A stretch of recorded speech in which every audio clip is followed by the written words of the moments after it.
Hello दोस्तों, welcome back to our YouTube channel. तो दोस्तों आज के हम एक और नई वीडियो में आपके साथ। जैसा कि आपको पता होगा, हमारे चैनल पे कंप्यूटर की सीरीज चल रही है जिसमें मैंने लगभग 5-6 वीडियो करा दी हैं। 140 क्वेश्चन करा दिए हैं विद एक्सप्लेन। आप जाके देख सकते हो, प्लेलिस्ट बनी हुई है।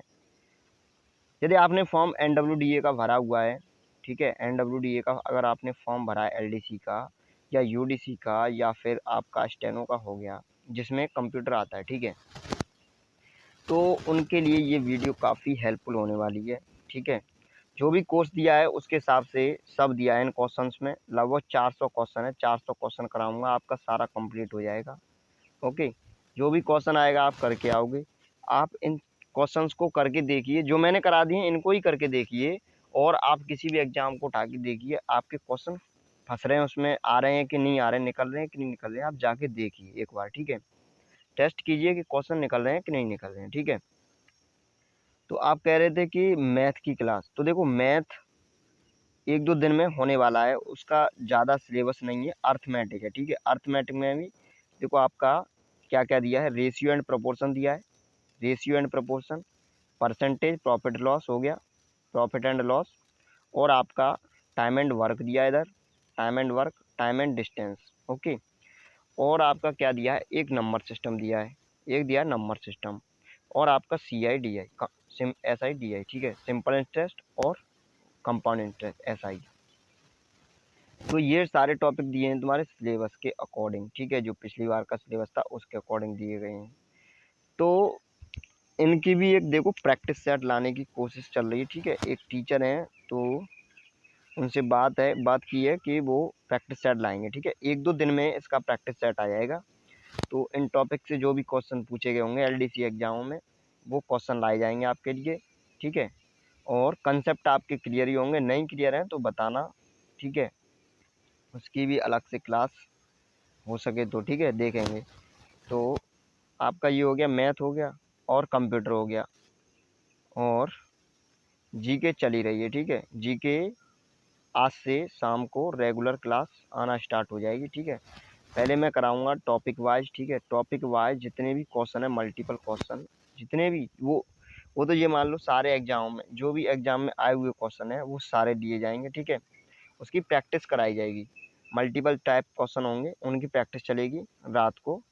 तो उसकी क्लास शायद लाइव ले लूँ तो देखेंगे, लाइव लेने की कोशिश करेंगे, ठीक है।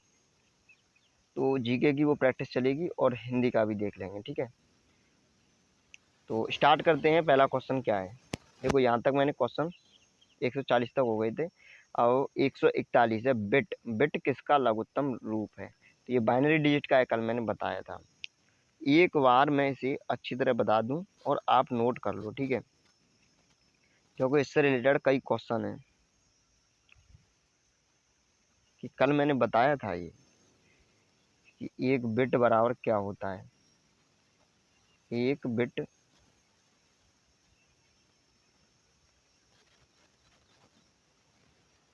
जो बिट होता है वो क्या है, 0-1 फॉर्म में होता है, ठीक है। और इसमें क्या होता है, 4 बिट। ये शायद बताया था कि नहीं, चलो एक बार लिख लो एक बार और। 4 बिट बराबर एक निबल होता है, ठीक है, एक निबल। और 8 बिट बराबर एक बाइट होता है, एक बाइट होता है। और आपका 1024 बाइट, 1024 बाइट, ये कितने के बराबर होता है, ये 1 KB के बराबर होता है। 1 KB, 1 किलोबाइट। जो आपकी स्पीड आती है मोबाइल में वो KB में आती है, KB में, MB में, ठीक है। और पहले कभी कभी बाइट में भी आती थी, अब आने लगी है KB में। तो जो के बाइट है वो KB से छोटी यूनिट है, ठीक है। KB किलोबाइट है, ये बाइट है, तो ये किलोबाइट बड़ी हुई।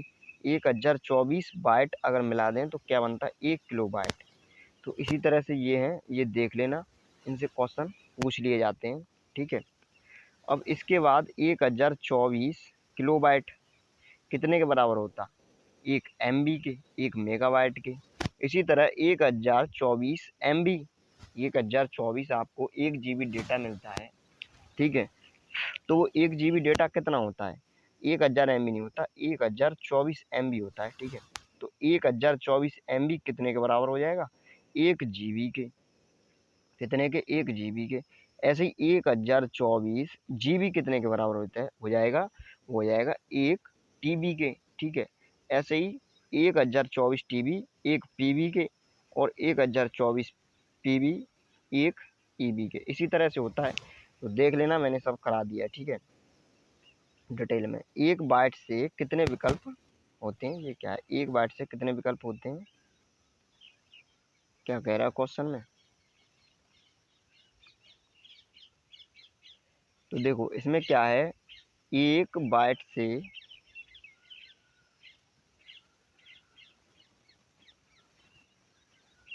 1 बाइट से कितने विकल्प होते हैं। देखो 1 बाइट में अगर वो पूछा जाए कि कितने विकल्प होते हैं,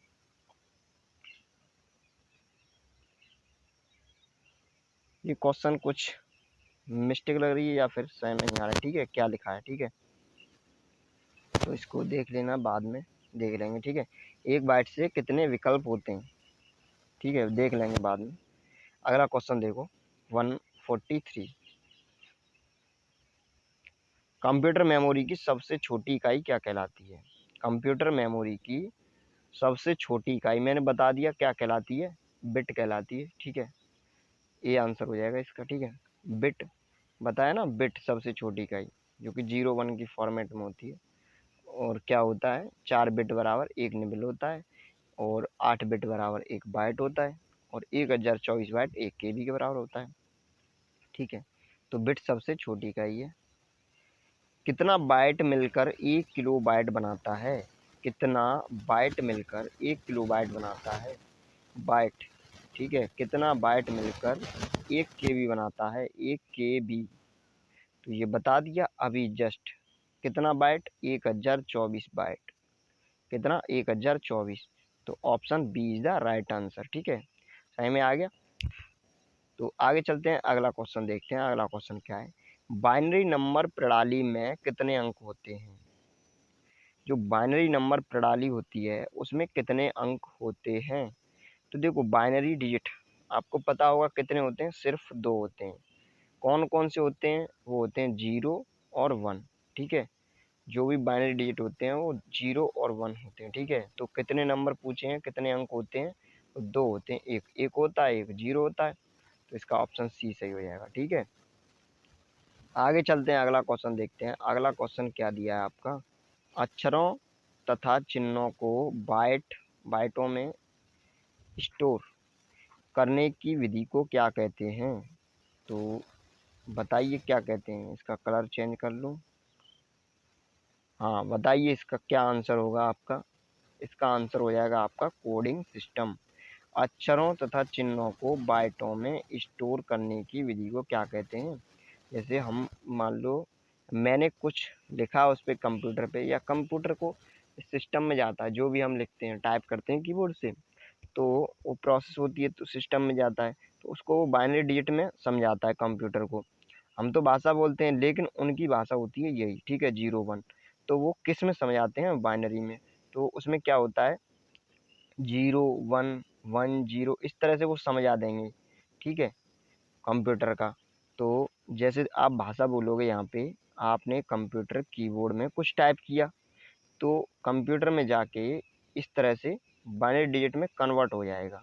ठीक है, तो इसको क्या कहेंगे हम, इसको कोडिंग कहेंगे। क्या कहेंगे, कोडिंग। ठीक है, विधि को क्या कहते हैं, कोडिंग सिस्टम। ठीक है, अगला क्वेश्चन क्या है, कंप्यूटर में किसी शब्द की लंबाई किस में मापते हैं।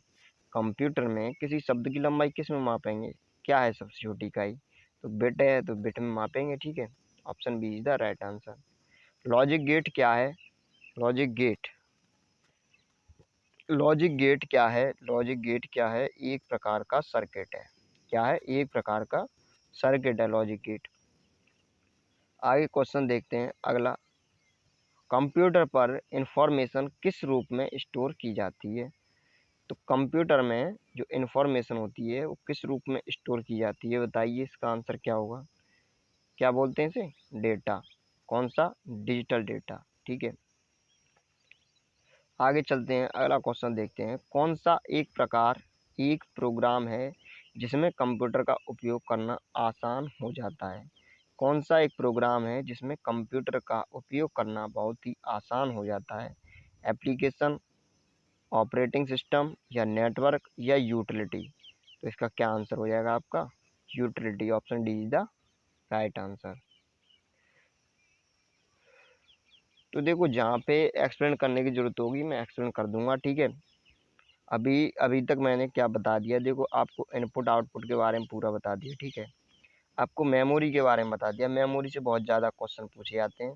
कितने प्रकार की मेमोरी होती है? Volatile, non volatile. Non volatile क्या होती है? वॉलेटाइल क्या होती है? रैम, रोम, कैश, ठीक है। ऑक्सिलरी हो गई, ऑक्सिलरी मेमोरी पर, और प्राइमरी मेमोरी। इन सब के बारे में काफ़ी डिटेल में बता दिया। यहाँ से बहुत ज़्यादा क्वेश्चन पूछता है मेमोरी से, ठीक है। और आपका कंप्यूटर का इतिहास भी बता दिया, ठीक है। जनरेशन बता दी, जनरेशन कितनी जनरेशन होती हैं, पहली जनरेशन में क्या आया, दूसरी जनरेशन में क्या आया, तीसरी में क्या आया, चौथी में क्या आया। इन सब की डेट बता दी, कब कब आई थी, ठीक है। ये कब कब कौन सी सन में आई थी, और कौन कौन क्या क्या लाया था। जैसे पहली में वो आया था वैक्यूम ट्यूब, तो किसके द्वारा लाया गया था। पाँचवीं में आर्टिफिशियल इंटेलिजेंस, ठीक है। तो ये सब बता दिया, आप जाके देख सकते हो सारी वीडियो को, ठीक है। सब क्लियर हो जाएगा। जहाँ एक्सप्लेन करने की जरूरत होगी मैं एक्सप्लेन कर दूंगा, ठीक है। अभी अगला क्वेश्चन क्या है? प्रोग्राम में त्रुटि जिससे गलत या अनुपयुक्त परिणाम उत्पन्न होते हैं उसे क्या कहते हैं? उसे क्या कहते हैं? ये सब बता दिया है, बग, ठीक है। क्या बोल रहा है? गलत या अनुपयुक्त परिणाम उत्पन्न होते हैं उसे क्या कहते हैं? 151 क्या बोलेंगे? बग। और इसको जब हम ठीक करते हैं उसी को क्या करते हैं? डीबगिंग, ठीक है। जब इसको ठीक करेंगे त्रुटि को, तो उसी को क्या कहेंगे? डीबगिंग। और बस आगे देखो अगला क्वेश्चन क्या है। अगला क्वेश्चन है, सॉफ्टवेयर का प्राथमिक उद्देश्य डेटा को किसमें बदलना होता है? सॉफ्टवेयर का प्राथमिक उद्देश्य डेटा को किसमें बदलना होता है? तो सॉफ्टवेयर में जब कोई डेटा आता है तो उसको किसमें बदलता है? वो सूचना में बदलता है, ठीक है। प्रोग्राम तो बना के देते हैं, और वेबसाइट अलग हो गई, ठीक है। ऑब्जेक्ट अलग चीज़ हो गई। तो किस में बदलता है ये? डेटा में, ठीक है। उद्देश्य डेटा को किस में बदलना होता है? सूचना में, ठीक है। सूचना में बदल देता है। अगला क्वेश्चन क्या है? सॉफ्टवेयर, हाँ सॉफ्टवेयर देख लो। सॉफ्टवेयर हार्डवेयर और रह गया आपका। सॉफ्टवेयर हार्डवेयर देख लो, चलो। क्या है सॉफ्टवेयर? देखो, सॉफ्टवेयर क्या होता है?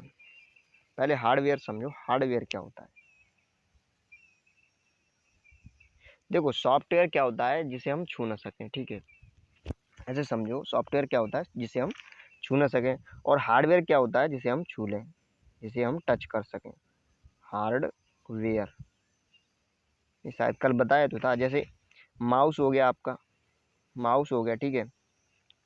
आपका कीबोर्ड हो गया, आपका प्रिंटर हो गया, लैपटॉप हो गया, कंप्यूटर हो गया। जो भी आप छू सको, ठीक है, जो भी आप टच कर सको, उसको क्या कहेंगे? हार्डवेयर, ठीक है। जिसकी क्या हो? एक फिजिकल बनावट हो, ठीक है। भौतिक बनावट, उसको क्या कहेंगे हम? हार्डवेयर कहेंगे, ठीक है। और जिसको हम छू ना सकें उसको क्या कहेंगे? सॉफ्टवेयर। जैसे एप्लीकेशन, जितनी भी एप्लीकेशन है, क्या हम उनको छू सकते हैं? उनके अंदर जो भी चल रहा है, जैसे ये यूट्यूब है, आप यूट्यूब पे देख रहे हो इसको, तो ये अंदर मैं ये चला रहा हूँ, इसको आप छू सकते हो? नहीं छू सकते। ये फ्लैग लगाइए, ये फ्लैग, तो इस फ्लैग को छू सकते हो? नहीं छू सकते। टच ही तो कर सकते हो। किसको टच करोगे? स्क्रीन को। किसको टच कर पाओगे आप? स्क्रीन को। जो मोबाइल की स्क्रीन है उसको टच कर पाओगे। तो वो टच कर पा रहे हो स्क्रीन को, वो क्या हो गई? हार्डवेयर। और आप अंदर की चीज़ को टच नहीं कर पा रहे, उसको क्या कहेंगे? सॉफ्टवेयर। जितनी भी ऐप हैं, ठीक है, तो उनको क्या कहेंगे हम? सॉफ्टवेयर। तो सॉफ्टवेयर हार्डवेयर में अंतर सही में आ गया, ठीक है। इनसे भी क्वेश्चन आते हैं, ठीक है। तो यहाँ से सॉफ्टवेयर और हार्डवेयर हो गया आपका। अब देखो ये क्या कह रहा है। सॉफ्टवेयर का प्राथमिक उद्देश्य डेटा को किसमें बदलना होता है? सूचना में, ओके। सॉफ्टवेयर कोड में त्रुटियां ढूंढने की एक प्रक्रिया है। जो त्रुटियां होती हैं, त्रुटियां, त्रुटियां मतलब जो कमी, एरर, क्या होती है? एरर। जो भी एरर होती है उसको ढूंढने ढूंढने की प्रक्रिया। मैंने अभी बताया, जो कमी होती है उसको क्या कहेंगे हम? बग, ठीक है, बग। और जब कमी को हम ठीक करेंगे, ढूंढेंगे, ढूंढने की प्रक्रिया, उसको क्या कहेंगे हम? उसको हम कहेंगे डीबगिंग। ठीक है, क्या कहेंगे? डीबगिंग। टेस्टिंग नहीं होगा, ठीक है, डीबगिंग। तो आगे चलते हैं, अगला क्वेश्चन क्या है? कंप्यूटर की भौतिक बनावट कहलाती है। कंप्यूटर की जो भौतिक फिजिकल बनावट होती है उसको क्या कहते हैं? सॉफ्टवेयर कहते हैं? बिल्कुल नहीं कहते, सॉफ्टवेयर तो कहते ही नहीं। ये क्या है? हार्डवेयर। क्या है? हार्डवेयर। तो इसको क्या कहेंगे? हार्डवेयर। हार्डवेयर को हम क्या कहेंगे? भौतिक बनावट। मतलब कंप्यूटर की भौतिक बनावट होती है उसको क्या कहते हैं? हार्डवेयर कहते हैं। कीबोर्ड, मॉनिटर, ठीक है, तो क्या कहेंगे? हार्डवेयर। जो भौतिक बनावट होगी उसको क्या कहेंगे हम? हार्डवेयर। अब आगे चलते हैं, अगला क्वेश्चन देखते हैं। डीओएस, डॉस का पूरा नाम क्या है? तो डॉस का पूरा नाम क्या है? Disk operating system. क्या है? Disk operating system. डीवीडी, चलो इसका बताओ, इसका पूरा नाम क्या है? तो डिजिटल वर्सटाइल क्या है? ठीक है, डिस्क, डिजिटल वर्सटाइल डिस्क। तो इसी तरह से फुल फॉर्म आपको पता होनी चाहिए। फुल फॉर्म भी एक पार्ट है जिससे क्वेश्चन पूछे जाएंगे, एक ना एक क्वेश्चन फुल फॉर्म से भी आपका बनता है। ठीक है, तो ये तो आपकी फुल फॉर्म हो गई। अब आगे चलते हैं, अगला क्वेश्चन देखते हैं। एक बार फुल फॉर्म देख लो। और देखो, सीपीयू हो गया, सीपीयू की फुल फॉर्म जानते हो? Central processing unit. ठीक है, और आपका एएलयू हो गया, arithmetic logical unit. Arithmetical logic unit, ठीक है, याद कर लेना, अर्थमेटिक लॉजिकल यूनिट। एमयू हो गया, मेमोरी यूनिट। सीयू हो गया, कंट्रोल यूनिट। ओके, अब आगे देखो, कंट्रोल यूनिट। अब आगे आपका कौन सा हो गया? सीडी हो गया, कॉम्पैक्ट डिस्क। ठीक है, सीडी रोम, कॉम्पैक्ट डिस्क। और रोम की देखो, रोम की रीड ओनली मेमोरी। क्या होती है? Read only memory. और आपकी रैम हो गई, रैम। तो रैम की क्या होगी? Random random access memory. क्या होती है? Random access memory. और क्या होती है फुल फॉर्म? और बहुत सारी होती हैं। ठीक है, जो फॉर्टेन होती है लैंग्वेज, उसकी फॉर्मूला ट्रांसलेशन। ठीक है, और एक कैड हो गया, कैड की फुल फॉर्म काफ़ी पूछी जाती है, कैड। तो कैड क्या है? कैड एक सॉफ्टवेयर है जो कम डिजाइनिंग के लिए यूज किया जाता है। ठीक है, इसकी होगी कंप्यूटर एडेड डिजाइन। ठीक है, कंप्यूटर एडेड डिजाइन। तो कई सारी फुल फॉर्म है, आपको याद होनी चाहिए। ठीक है, टेलीग्राम पे अगर चाहते हो तो फुल फॉर्म की पीडीएफ बना के भेज दूंगा, लेकिन उसमें फुल फॉर्म बहुत ज़्यादा है। ठीक है, करीब 200 से 250 फुल फॉर्म है। तो देख लेना, अगर चाहते हो तो बताना, कमेंट सेक्शन में भेज दूंगा। ठीक है, इंपॉर्टेंट याद कर लेना। तो चलते हैं आगे, देखते हैं अगला क्वेश्चन क्या है।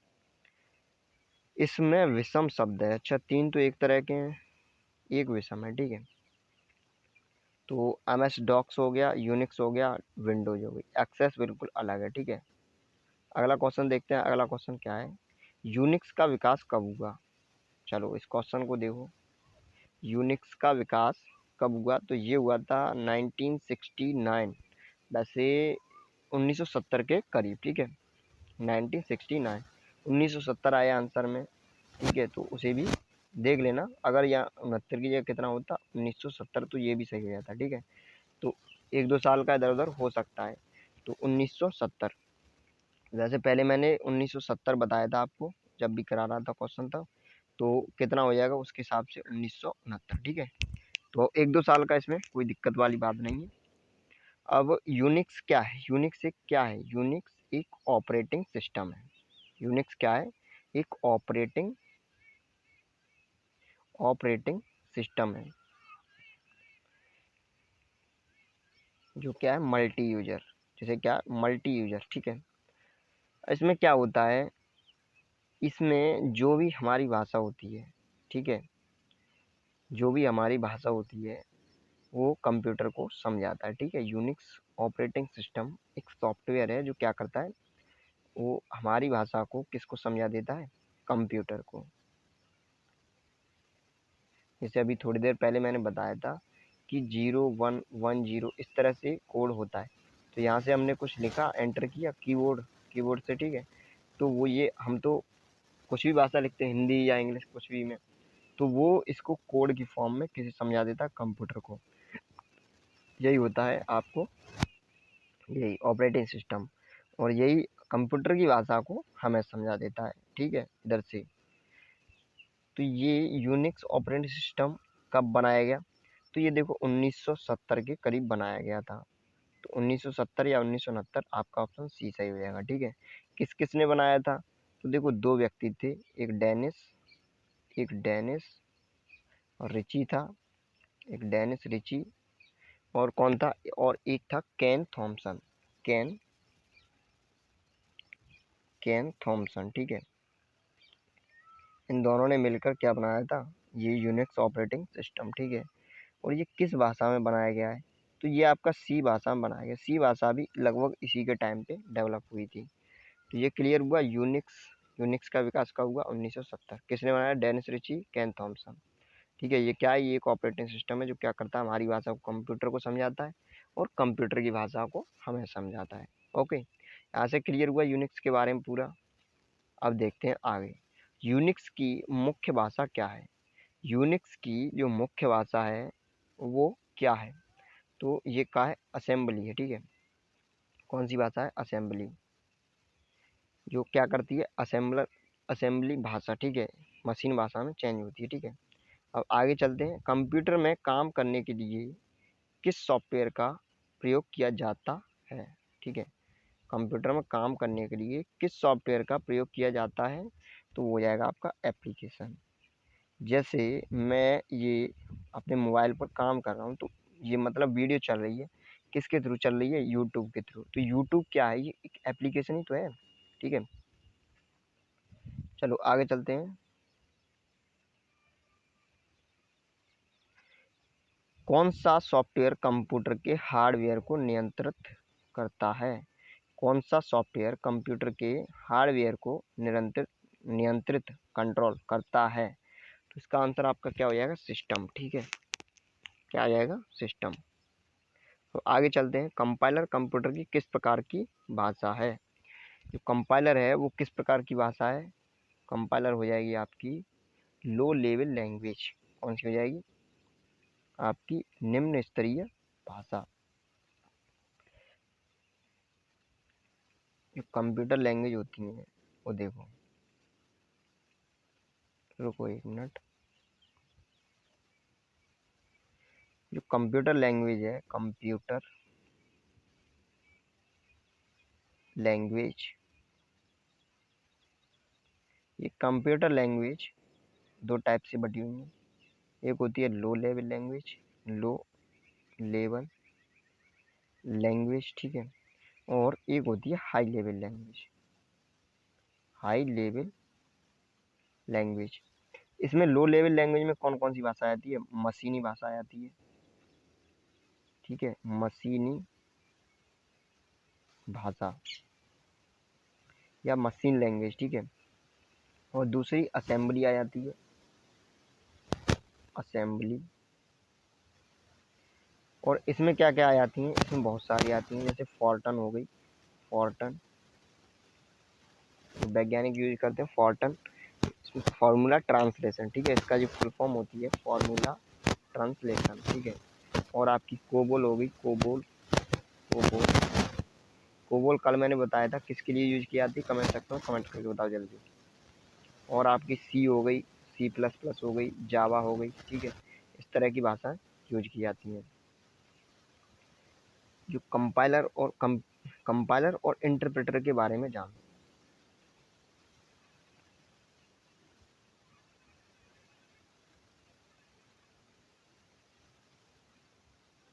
चलो आगे चलते हैं। अगला क्वेश्चन क्या है? कंपाइलर कंप्यूटर की किस प्रकार की भाषा है? कौन सी है? निम्न स्तरीय भाषा।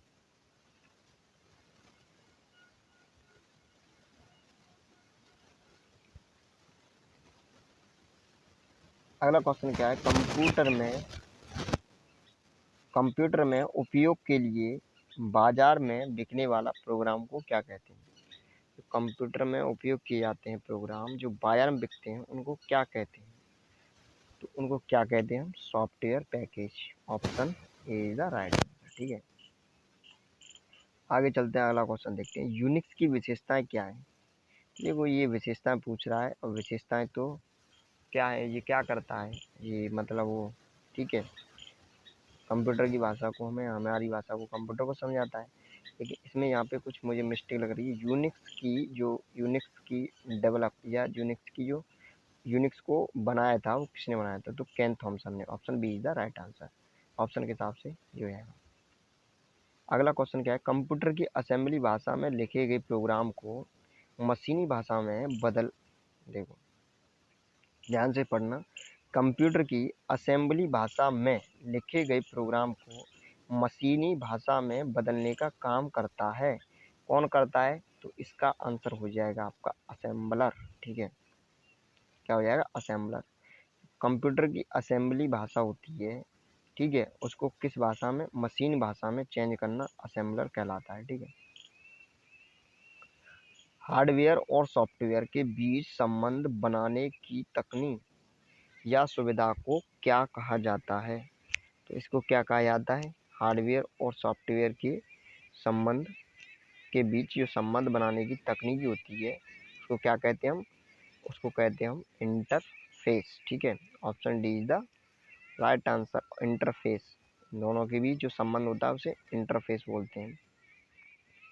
प्रोग्रामिंग भाषा में लिखे गए मूल प्रोग्राम को क्या कहा जाता है, प्रोग्रामिंग भाषा में लिखे गए मूल प्रोग्राम को क्या कहा जाता है, बताइए क्या कहा जाता है। इसका आंसर हो जाएगा आपका सी, स्रोत प्रोग्राम। ठीक है, क्या कहा जाता है, स्रोत प्रोग्राम।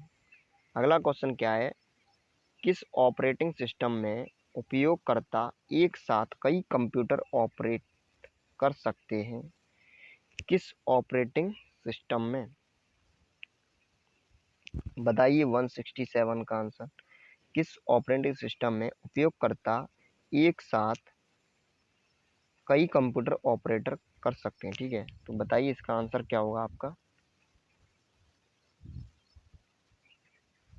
इसका आंसर हो जाएगा आपका बी, टाइम शेयरिंग। ठीक है, अगला क्वेश्चन देखते हैं, ओरेकल है। ओरेकल क्या है, ओरेकल क्या है, ये आपका डेटाबेस सॉफ्टवेयर। ठीक है, option B is the right answer. ठीक है, टैली सॉफ्टवेयर का उपयोग किया जाता है, टैली सॉफ्टवेयर का उपयोग किस में किया जाता है, अकाउंटिंग में। Option C. ठीक है, अगला क्वेश्चन देखते हैं, CDA का तात्पर्य है कंप्यूटर एल्गोरिदम। देखो यहाँ पे थोड़ी मिस्टेक है क्वेश्चन में, तो ध्यान देना क्या है ये CDA ना पूछ के ये पूछ रहा है CAD, कैड। कैड की फुल फॉर्म बताइए, कैड की फुल फॉर्म क्या है, computer aided design, computer aided design. Option B is the right answer, जो कि मैंने बता दिया है। ठीक है, अब 170 तक क्वेश्चन हो चुके हैं, वीडियो 28 मिनट की हो चुकी है। आगे और देखना है, चलो देखते हैं आज, अभी देखते हैं। ठीक है, तो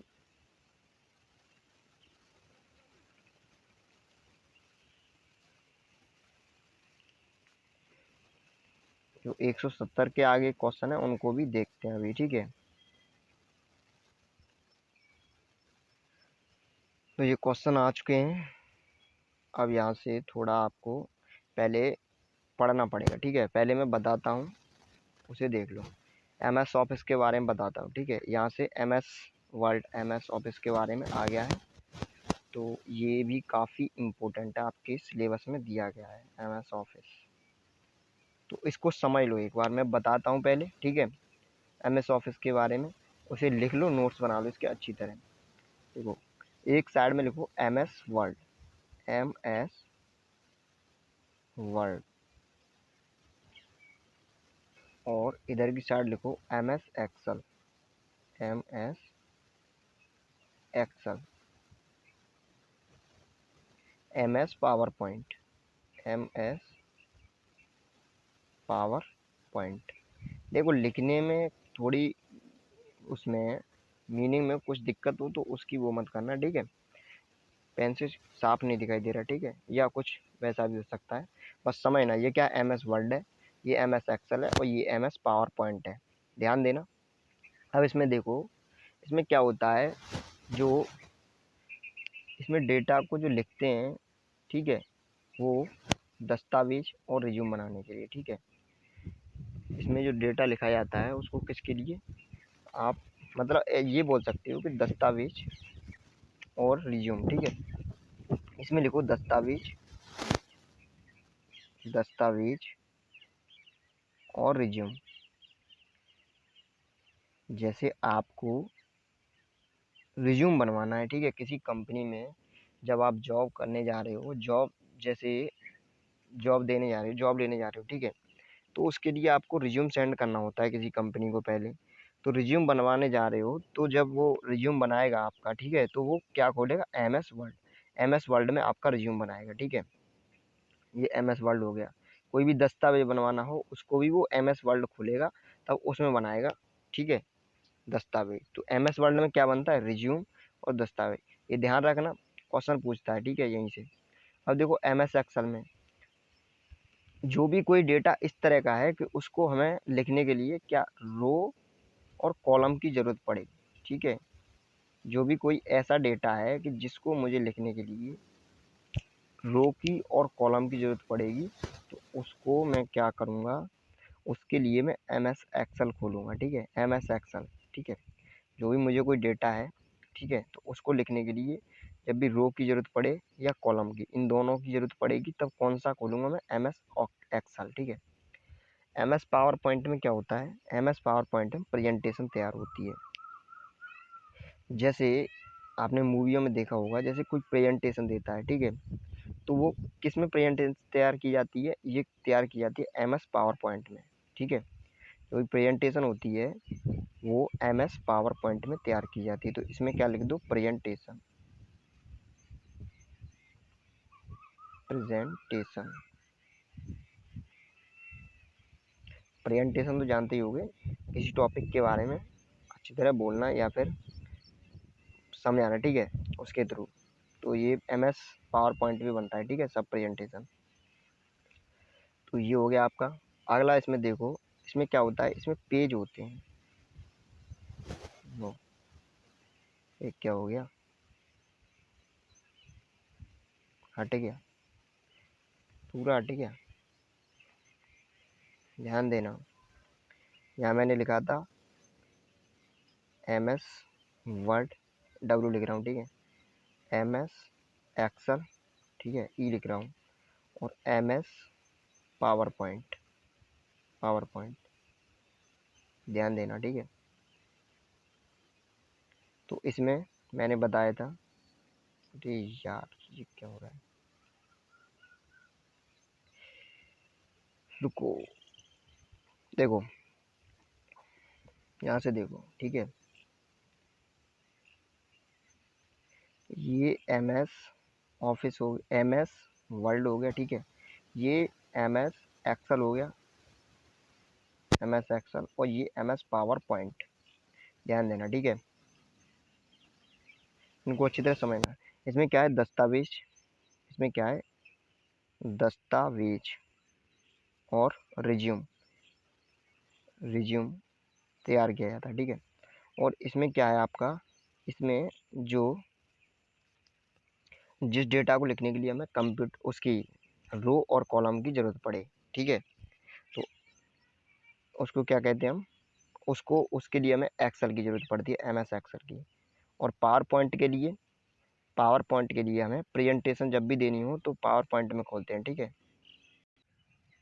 तो ठीक है, यहाँ तक क्लियर हुआ, ये प्रेजेंटेशन, प्रेजेंटेशन, ओके। और ये आपका हो गया, जब भी किसी डेटा को लिखने के लिए रो और कॉलम, रो और कॉलम मतलब इसकी ज़रूरत हो रो और कॉलम की, तब हम, ठीक है, एम एस एक्सेल खोलेंगे। और जब भी हमें किसी दस्तावेज को बनाना है, रिज्यूम बनाना है, उसके लिए एम एस वर्ड को। और जब भी कोई हमें प्रेजेंटेशन देनी है तो उसके लिए हम खोलेंगे एम एस पावर पॉइंट को, ठीक है। यहाँ तक क्लियर हुआ। अब दूसरा पॉइंट देखो, दूसरा पॉइंट क्या है, इसमें क्या होते हैं, इसमें पेज होते हैं, क्या होते हैं, इसमें पेज होते हैं। इसमें क्या होती है, इसमें सीट होती है, क्या होती है, सीट। इसको क्या बोला जाता है, सीट। जैसे इस तरह का होता है ना, ये कॉलम हो गए, और ये रो हो गई। तो इसको क्या बोलते हैं हम? सीट। ठीक है। और जब इसमें हम इसको खोलते हैं तो इसको बोलते हैं स्लाइड। स्लाइड। जैसे प्रेजेंटेशन दे रहा हूँ मैं, एक एक एक स्लाइड पर कुछ लिखा है, दूसरी साइड तुरंत आ जाएगी। ठीक है, जैसे ही वो कंप्लीट हो गई। इसको स्लाइड बोलते हैं, इसको सीट बोलते हैं, इसको पेज बोलते हैं। इसमें लिखा जाता है .doc, इसमें लिखा जाता है XLC, XLS। ठीक है। और इसमें लिखा जाता है .ppt। ये तो 2007 के बाद, 2007। ठीक है, 2007 से क्या लिखा जाता है? 2007 से लिखा जाता है DOCX, एक्स और ऐड कर दिया जाता है। इसी तरह इसमें एक्स ऐड कर दिया जाता है, XLS, X। इसी तरह इसमें एक्स ऐड कर दिया जाता है, PPTX। 2007 के बाद, 2007 से। इसकी स्क्रीनशॉट ले लो या फिर लिख लो। ठीक है, ऐसे नोट्स साथ ही साथ बनाते जाओ जैसे मैं लिखाता हूँ उसका। ठीक है, क्योंकि ये काफ़ी इंपॉर्टेंट है। अब अगला देखते हैं। ठीक है, अगले पॉइंट इसी में। इसको बिगाड़ देता हूँ। ठीक है, 1 मिनट रुकना। तो देखो इसमें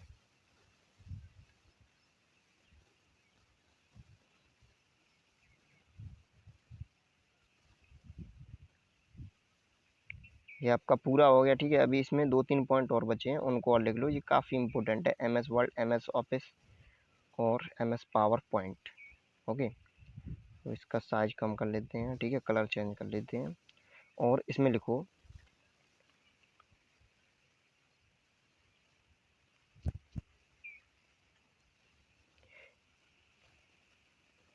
इसकी जो शॉर्टकट की है वो क्या है? Control, control, control plus N। और इसकी शॉर्टकट क्या है? Shift plus F11। और इसकी है कंट्रोल, कंट्रोल प्लस M। ठीक है। और आगे इसमें क्या है?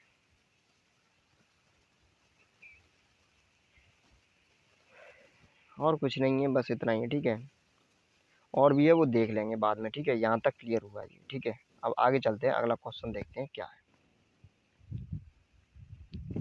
देखो यहाँ से क्वेश्चन स्टार्ट है 171 से। रिज्यूमे बनाने के लिए किस सॉफ्टवेयर का उपयोग किया जाता है? Resume, RESUM। तो मैंने बताया था रिज्यूम, रिज्यूम किस में बनता है? ये बनता है MS ऑफिस में। तो इसका MS वर्ल्ड में। तो इसका आंसर क्या हो जाएगा आपका? 171 का MS वर्ल्ड और MS, ये पागल में, इसमें भी पेज मेकर में भी। ठीक है, तो आपका दोनों में हो जाएगा, ऑप्शन डी हो जाएगा इसका सही, A और B। Option D is the right answer, क्योंकि इसमें भी बनते हैं रिज्यूम और इसमें से भी बनते हैं। MS वर्ड तो बता ही था मैंने, पेज मेकर से और बन जाते हैं। ठीक है, और जावा, जावा क्या है? जावा एक लैंग्वेज है। ठीक है, ये जावा लैंग्वेज हो गई, सी हो गई, C++ हो गई। ठीक है, जावा हो गई, पाइथन हो गई, ये सब क्या है? ये एक लैंग्वेज है। पेज मेकर और MS वर्ड, इन इन दोनों में क्या बनता है? रिज्यूम। ठीक है, तो ये क्लियर हुआ। अगला क्वेश्चन देखते हैं, अगला क्वेश्चन क्या है? MS वर्ड किसका उदाहरण है? MS वर्ड किसका उदाहरण है? तो MS वर्ड किसका उदाहरण है? एक एप्लीकेशन सॉफ्टवेयर का। किसका है? एक एप्लीकेशन सॉफ्टवेयर का। किसी प्रोग्राम के मानव द्वारा पठनीय दर्शन, पठनीय वर्षन को क्या कहा जाता है? तो इसका आंसर हो जाएगा आपका प्रोग्राम कोड। ठीक है, क्या कहा जाता है? Program code. Option A is the right answer. अब आगे चलते हैं, अगला क्वेश्चन देखते हैं। अगला क्वेश्चन क्या है? एक बार में, एक बार में एक स्टेटमेंट को कन्वर्ट, स्टेटमेंट, ठीक है, स्टेटमेंट नहीं, स्टेटमेंट, स्टेटमेंट, स्टेटमेंट को कन्वर्ट और एग्जीक्यूट करता है एक ही बार में, तो उसको क्या कहा जाता है? जो एक ही बार में कर दे उसको क्या कहा जाता है? इंटरप्रेटर। ठीक है, क्या कहा जाता है? इंटरप्रेटर, इंटरप्रेटर नहीं, इंटरप्रेटर। ठीक है, जो एक ही बार में कर दे पूरा उसको क्या कहते हैं हम? इंटरप्रेटर। और जो लाइन वाइज करे, जो लाइन वाइज, ठीक है, एक एक लाइन, तो उसको क्या कहते हैं हम? उसको कहते हैं, ये इंटरप्रेटर तो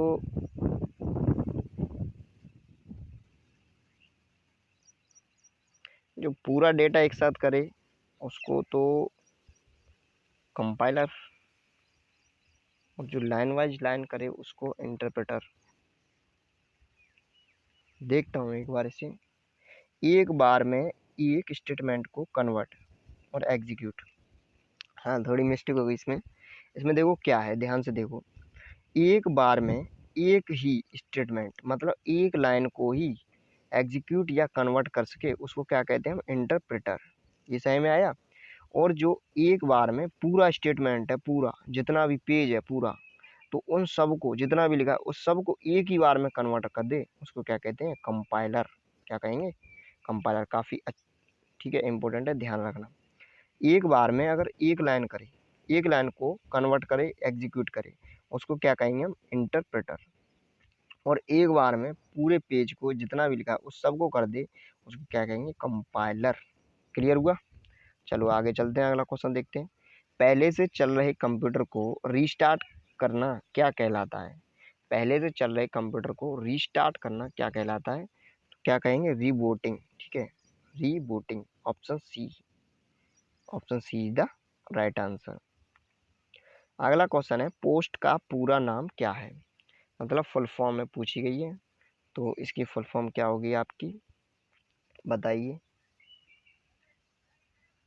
तो इसकी फुल फॉर्म हो जाएगी पावर ऑन सेल्फ टेस्ट। ठीक है, power on self test. Option C is the right answer. अगला क्वेश्चन देखते हैं क्या है। लाइनेक्स किस किस्म का सॉफ्टवेयर है। लाइनेक्स किस किस्म का सॉफ्टवेयर है। तो लाइनेक्स किस किस्म का सॉफ्टवेयर है, तो ये है आपका पैरेलल। ठीक है, क्या है, ओपन सोर्स। ठीक है, लाइनेक्स किस किस्म का सॉफ्टवेयर है, तो ये है ओपन सोर्स। ठीक है। अगला क्वेश्चन है 178। 178 है, जब एक कंप्यूटर में दो प्रोसेसर लगाए जाएं तो उसे क्या कहते हैं, पैरेलल। ठीक है, जब एक कंप्यूटर में दो प्रोसेसर लगा दिए जाते हैं उनको क्या बोलते हैं, पैरेलल प्रोसेसिंग। अगला क्वेश्चन क्या है, अगला क्वेश्चन देखते हैं। मेन फ्रेम या सुपर कंप्यूटर में एक्सेस के लिए यूजर्स अक्सर क्या उपयोग करते हैं, तो इसके लिए क्या उपयोग करते हैं, टर्मिनल। ओके, क्या उपयोग करते हैं, टर्मिनल। 180, किस टोपोलॉजी में नेटवर्क कंपोनेंट एक ही केवल कनेक्ट किए जाते हैं, तो इसका आंसर हो जाएगा बस। ठीक है, ऑप्शन सी। तो देखो आज हम वीडियो यहीं तक रखते हैं। अब एक चीज़ और देख लो, इसमें सुपर कंप्यूटर के बारे में देख लो। सुपर कंप्यूटर आया तो दोबारा बता रहा हूँ, ठीक है, पहले मैं बता चुका हूँ, फिर भी देख लो एक बार। सुपर कंप्यूटर, जो इंडिया का सुपर कंप्यूटर है वो सबसे पहले कब बना था, तो वो बना था 1991 में। ध्यान रखना, इंडिया का सुपर कंप्यूटर सबसे पहले कब बना था, 1991 में। उसका नाम क्या था, उसका नाम था परम। परम। ओके, इंडिया का सबसे पहला सुपर कंप्यूटर परम था और ये कब बना था, 1991 में। ठीक है। और अगर विश्व का सुपर कंप्यूटर पूछे तो वो बना था आपका 1976 में। ओके, और ये आपका इंडिया की कंपनी सी डैक ने बनाया था, सी डैक।